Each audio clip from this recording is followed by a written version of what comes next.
ಇವಳೇನ್ ಈ ತರ red lipstick ಅನ್ನ ಹಚ್ಕೊಂಡ್ ಬಂದಿದ್ದಾಳ ಅಂತ ಅನ್ಕೊಳ್ಬೇಡಿ. ನಂಗೂ ಈ ಲಿಪ್ಸ್ಟಿಕ್ ಇಷ್ಟ ಆಗ್ತಾ ಇಲ್ಲ, ಬಟ್ ನಿಮ್ಗೆ ರಿವ್ಯೂ ಕೊಡುವ ಅಂತ ನಾನು ಬಂದಿದ್ದೀನಿ. ಅಂಡ್ ನನ್ನ ರಿವ್ಯೂ ಅನ್ನ ನೀವು ಆಲ್ರೆಡಿ ಗೆಸ್ ಮಾಡಿರ್ಬೋದು. I don't like this lipstick shade.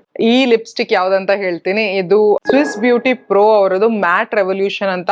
ತುಂಬಾ ಕಾಲದ ಮುಂಚೆ, ಐ ಥಿಂಕ್ 2020 ಅಲ್ಲಿ ಈ ಲಿಪ್ಸ್ಟಿಕ್ ಬರ್ತಿತ್ತು. And this is in the shade R2 Russian red. ಈ ಲಿಪ್ಸ್ಟಿಕ್ ನಾನು ಯಾಕೆ ಖರೀದಿಸಿದೆ? ನಾನು ಖರೀದಿಸಲೇ ಇಲ್ಲ. ಇದು ನನಗೆ ಆಕ್ಚುಲಿ ನೈಕಾದಲ್ಲಿ ಒಂದು ಫ್ರೀ ಪ್ರಾಡಕ್ಟ್ ತರ ಬಂದಿತ್ತು. And this is how the shade looks. ನಾನು ಈಗ ತಾನೇ ಅಪ್ಲೈ ಮಾಡಿದೆ ಅಂಡ್ ತುಂಬಾ ಕಷ್ಟಪಟ್ಟು ಅಪ್ಲೈ ಮಾಡಿದ್ದೀನಿ. ಅಪ್ಲೈ ಮಾಡುವಾಗ್ಲೂ ನೀವು ಡ್ರ್ಯಾಗ್ ಮಾಡಬೇಕಾಗತ್ತೆ, ತುಂಬಾ ಫೋರ್ಸ್ ಹಾಕ್ಬೇಕಾಗತ್ತೆ, ಆವಾಗ ಇದು ಪಿಗ್ಮೆಂಟೇಶನ್ ಕೊಡುತ್ತೆ. ಅಂಡ್ ಈ ತರ ಇದ್ರದ್ದು ಕಲರ್ ಇದೆ. ಇದರಲ್ಲಿ ಸ್ವಲ್ಪ ನಿಯಾನ್ ರೆಡ್ ತರ ಇದೆ. ಯಾಕೆ ಈ ತರ ಕಲರ್ ಕೊಟ್ಟಿದ್ದಾರೆ ಅಂತ ಅನ್ಕೊಳ್ತಿದ್ದೀನಿ ನಾನು. ಇದು ಯಾವ ಸ್ಕಿನ್ ಟೋನಿಗೂ ಮ್ಯಾಚ್ ಆಗಲ್ಲ. ತುಂಬಾ ಲೈಟ್, ನನ್ನ ಬಾಯಿ ಒಳಗಿಂದ ಲೈಟ್ ಬರೋ ತರ, ಅಂದ್ರೆ ರೆಡ್ ಲೈಟ್ ಇರುತ್ತಲ್ಲ ಆ ತರ ಬರೋ ತರ ಇದೆ. I don't like this shade.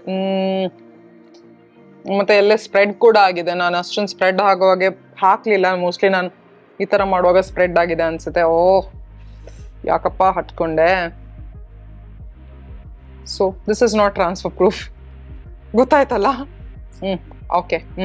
ನೋಡಿ, this is not transfer proof. This is a matte formula, but it's not that comfortable. It is okay, but not comfortable on lips. And I didn't like the shade. ನಾನು ನಿಮಗೆ ಎಷ್ಟೊಂದು ಸರ್ತಿ ಹೇಳಿದ್ನಲ್ವಾ. and not transfer proof. ತುಂಬಾ transfer ಆಗುತ್ತೆ. It is very drying. ತುಂಬಾ drying ಆಗಿದೆ lips ಅಲ್ಲಿ.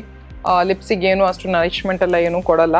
and I just don't like the shade. I just don't like the formula of this lipstick. ಪುಣ್ಯಕ್ಕೆ ಈ ಲಿಪ್ಸ್ಟಿಕ್ ಈಗ ಅವೈಲೇಬಲ್ ಇಲ್ಲ. ಐ ಡೋಂಟ್ ನೋ ಎಷ್ಟಕ್ಕೆ ಈ ಲಿಪ್ಸ್ಟಿಕ್ ಸಿಕ್ತಿತ್ತು ಅಂತ ಹೇಳ್ಬಿಟ್ಟು. ಇದ್ರಲ್ಲಿ ಪ್ರೈಸ್ ಕೊಟ್ಟಿದ್ದಾರೆ ಇಲ್ಲಿ. ಓಕೆ, ಇದ್ರಲ್ಲಿ ಪ್ರೈಸ್ ಕೊಟ್ಟಿದ್ದಾರೆ. ಅವಾಗ ಈ ಲಿಪ್ಸ್ಟಿಕ್ 299 ರುಪೀಸಿಗೆ ಸಿಕ್ತಿತ್ತು. ಈಗ ಈ ಲಿಪ್ಸ್ಟಿಕ್ ಇಲ್ವೇ ಇಲ್ಲ. ನಾನು ಇದನ್ನ ಜಸ್ಟ್ ನಿಮ್ಗೆ ತೋರಿಸ್ಲಿಕ್ಕೆ ಅಂತ ತಂದೆ. ಥ್ಯಾಂಕ್ ಗಾಡ್ ಇದಿಲ್ಲ. ನಿಮ್ಗೆಲ್ಲಾದ್ರೂ ಇಫ್ ಯು ಕಮ್ ಅಕ್ರಾಸ್, ನಿಮ್ಗೆಲ್ಲಾದ್ರೂ ಈ ಲಿಪ್ಸ್ಟಿಕ್ ಕಂಡ್ರೆ, this is Swiss beauty pro mat revolution in the shade Russian red. Please don't by it. ನೀವು ಅದನ್ನ ಬೈ ಮಾಡ್ಲಿಕ್ಕೆ ಯೋಚಿಸ್ಲೇಬೇಡಿ. ಯಾಕಂದ್ರೆ ಕೆಲವೊಮ್ಮೆ ಎಲ್ಲೋ ಒಂದು ಸ್ಟಾಕಲ್ಲಿ ಇದ್ದಿದ್ದನ್ನ ಅವರು ಸೆಲ್ ಮಾಡಲಿಕ್ಕೆ ನೋಡ್ತಾರೆ. ಆ್ಯಂಡ್ ತುಂಬ ಕಡಿಮೆ ಪ್ರೈಸ್ಗೆ ಈ ಥರ ಲಿಪ್ಸ್ಟಿಕ್ಸ್ಗಳನ್ನು ಕೊಡ್ತಾರೆ. ಬಟ್ ಯಾಕೆ ನಿಮ್ಮ ಸ್ವಲ್ಪ ದುಡ್ಡಾದರೂ ವೇಸ್ಟ್ ಮಾಡಬೇಕಲ್ಲ ಈ ಥರ ಲಿಪ್ಸ್ಟಿಕಲ್ಲಿ ಕೂಡ. ಸೊ ಮಾಡಬೇಡಿ. Don't go to buy this. I didn't like the lipstick and I know for sure that nobody will like this lipstick. So ಇದನ್ನು ಯೂಸ್ ಮಾಡೋದಕ್ಕಿಂತ ಬೇರೆ ಯಾವುದಾದ್ರೂ 100 ರೂಪೀಸ್ ಒಳಗೆ ಇನ್ನೂ ಒಳ್ಳೆ ಲಿಪ್ಸ್ಟಿಕ್ಸ್ಗಳು ಸಿಗುತ್ತೆ, ಅದನ್ನು ಯೂಸ್ ಮಾಡೋದು ಒಳ್ಳೆಯದು. ಮೋಸ್ಟ್ಲಿ ಅವಾಗ ಕೂಡ ಫ್ರೀಯಲ್ಲಿ ಸಿಕ್ಕಿರೋ ಕಾರಣ ಯಾರು ಬೈ ಮಾಡ್ತಿರ್ಲಿಲ್ಲ ಅಂತ ಹೇಳಿಬಿಟ್ಟೆ ಫ್ರೀಯಲ್ಲಿ ಕೊಟ್ಟು ಕಳಿಸ್ತಿರ್ತಾರೇನೋ ನೈಕಾದವರು. ಸಿ, ಅಲ್ಲಿಗೂ ಟ್ರಾನ್ಸ್ಫರ್ ಆಯಿತು. ಅದು ಏನು ನಾನು ಮಾತಾಡ್ತಿರುವಾಗ. See no no no no no don't buy this, don't buy this, do not buy this. That's all for today. I hope ನಿಮ್ಗೆ ಈ ವಿಡಿಯೋ ಹೆಲ್ಪ್ಫುಲ್ ಆಗಿರಬೇಕು ಅಂತ ಅಂದ್ಕೊಳ್ತೀನಿ. ಆಗಿದ್ರೆ ಈ ವಿಡಿಯೋಗೆ ಒಂದು ಲೈಕ್ ಕೊಡಿ, ನಿಮ್ಮ ಫ್ರೆಂಡ್ಸ್ ಆ್ಯಂಡ್ ಫ್ಯಾಮಿಲಿ ಜೊತೆ ಶೇರ್ ಮಾಡಿ. ಮತ್ತೆ ಸಿಗ್ತೀನಿ ನಾಳೆ ಇನ್ನೊಂದು ವಿಡಿಯೋ ಜೊತೆ. Till then take care, love you all, by.